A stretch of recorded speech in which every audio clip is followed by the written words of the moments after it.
Hey, this is Jen Swift of wellcraftedstudio.com, and this is a quick little video on how to import your Procreate brushes into Procreate.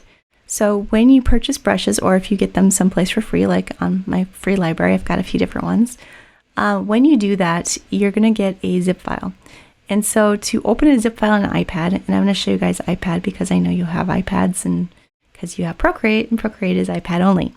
So go ahead and save them to your files, iCloud Drive. And then what you do is you go ahead and you look here, and you could save to on my iPad as well.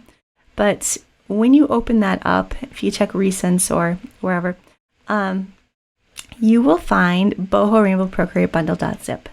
That is what we're looking for. So it is a zip file, which means that we need to unzip it. And if you've never unzipped on an iPad before, it's as simple as a finger tap.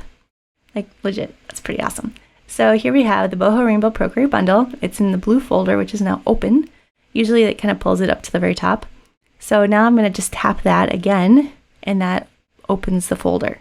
So in the folder, you'll find the About These Files, which actually has information about the commercial license that you guys have, as well as the bonus content information as well.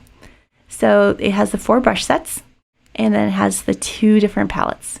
So in order to import the brush sets, you just want to, again, just go ahead and let's tap the stamps.